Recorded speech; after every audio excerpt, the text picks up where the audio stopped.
Hey guys, welcome back to The Broken Masterpiece. I have a story to tell you. Just over a month ago, I had just finished this piece for a client and I was so excited to get it in my car. Guess who lifted it the wrong way? After a humbling ER and EMT experience, I was back home for the next 2 weeks recovering and recuperating. I've been a furniture painter and refinisher for about 6 years now, and guess what? I had let my garage go to absolute chaos.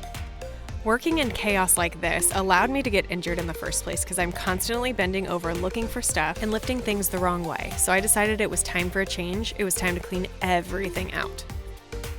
My old paint booth was so dirty, it had just gathered dust after dust after dust, and my staging booth to the right there was just equally as dirty. And so I pulled everything down, and when I say everything, I mean everything that had been stored in there for 6 years. When I work on high gloss pieces, I couldn't finish them well enough because of the dust that was collecting from my concrete floors and from the drywall on my walls. This was disgusting. This was on top of everything, you guys. My water heater was covered even though I had plastic in front of it.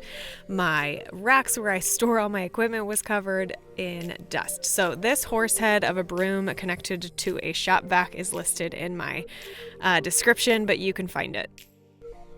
I gathered some help from some sweet neighbors and my own kids. They were so excited to help me paint, and because it's a garage, I did not care how it looked. So we got to town with some old rollers that I had, and even painting the shelves that my paint cans are stored on with a semi-gloss paint is going to help make it so much easier to clean.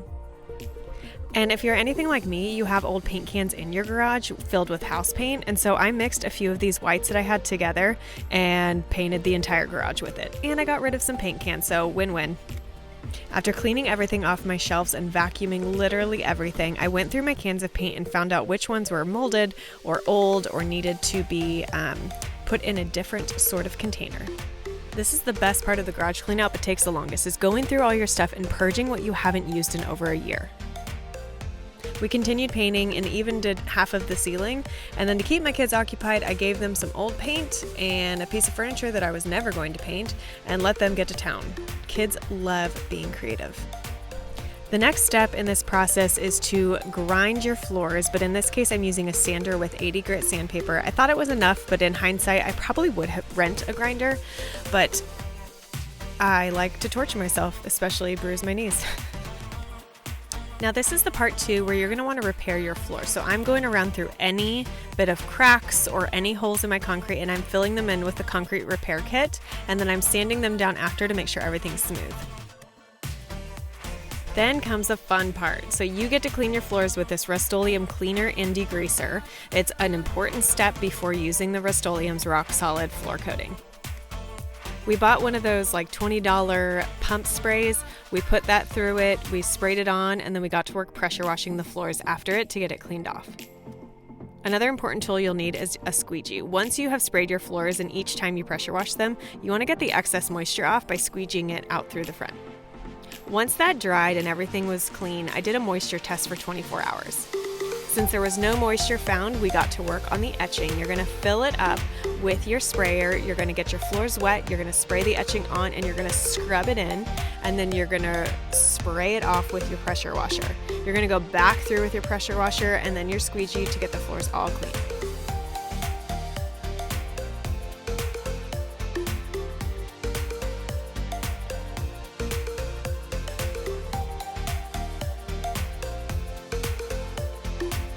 Now see where there's still a bunch of paint residue? I think this is where a grinder would have come in helpful.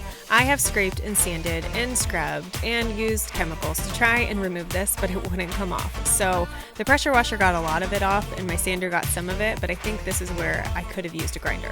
If you've got regular floors, you don't have to worry about this. Now the fun part. Oh my gosh, this kit is awesome. I put a link to it on my Amazon. It's $280 and it is so worth it, you guys. It's 20 times harder than epoxy. It comes in this little pouch. You squeeze it like a tube of toothpaste. You mix it for a few minutes and you get to work. We didn't even have to pour it in anything. We just poured it right on, and I worked on the edging while my husband worked on the rolling. So it comes with everything you need and it lets you know what you need to purchase additionally.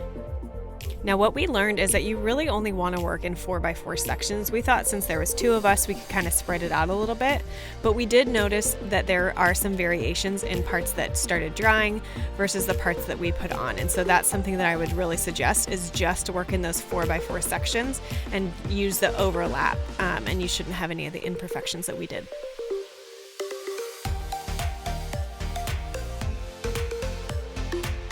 The stuff is so fun to use. It self-levels and it's really easy to paint on, and it doesn't splatter at all. And so I'm using a zebra paintbrush to go around the edging. I would not recommend that because I lost this paintbrush as it hardened and there is nothing that can get it off. Now, as you're working in sections, before the section dries, you want to throw the decorative flakes on. Now, these are for traction, they're for look, these are also to hide imperfections, and so these worked really great for us. My husband was the expert thrower. I just want you to watch in slow motion what his hand does, because this is a master at work here, right here. Yep, there we go, 2-finger release. Perfect execution. This is where cutting in comes really handy because it goes under everything. So when you get a little bit of excess, you just push it under the area that you need to go. It doesn't travel, it stays right there, and it's really easy.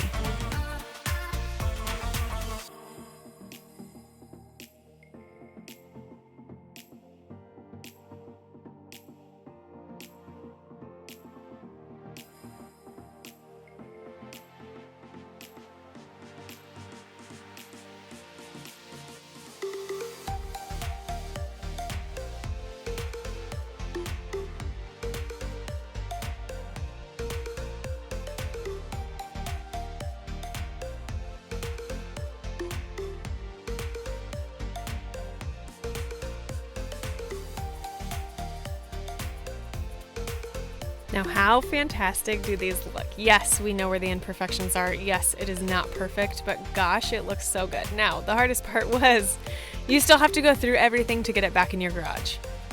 Well, for me, I'm like, give a mouse a cookie. So I'm going through stuff and I'm going through some paint and I keep looking back at the garage, and as soon as it dried, I was like, this brick has to be painted, like it has to. So I pulled out my Ramavia brush that's for painting brick and masonry work, and got to town. I mixed a few cans of paint, so I got rid of more cans that I wasn't ever going to use, and painting this brick was awesome and it completed the look.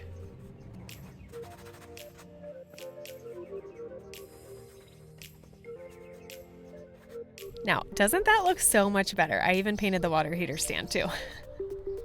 I started going through all of my stuff, cleaning it out completely, putting it back where it needed to go, and started the entire organization process. Bought a few things online. We actually had these wheels, these industrial wheels, in a bag collecting dust. Well, my husband added them to my workbench so that everything can be mobile, so I'm not scooting things around anymore. And he built me another furniture dolly, and so it's going to be much easier for me not to get hurt in my garage. We had one of these shelves, we cleaned it off completely and put it in another area. Now in this area, I got those bins from Costco. They're super cheap, they're like $10 each. And I started organizing all of the stuff that we don't use very often, like our yard stuff, our tools and equipment that we don't use. And I'm gonna be labeling these bins so that they are nicely organized and everything's covered. So if there is dust in here, it's gonna stay put. Now I'm still working on organizing those shelves, but this is where my new spray booth is gonna be. But I'll make a separate video for that, so stay tuned. Now on the left side of my garage, I was able to put all my family stuff back. So this is stuff we use around the house because I still have 3 children and it's gotta be accessible. So here's some before and after of my projects. I couldn't even access my sink and it was covered in paint. So I was able to scrape that all off and organize it. I threw away a lot of stuff that the kids weren't using that was broken. All those bins over there hadn't been touched. I couldn't even find half the stuff. So now it's a lot easier and more accessible and safe for the kids. My staging booth is actually going to be something that I'm going to put on wheels so that I can move it towards better lighting. And so now everything over there is organized and I have storage. Thank you guys for joining me today. This has been so much fun to do a garage makeover and show you guys how well that Polycuramine kit looks. So stay tuned for more videos and subscribe.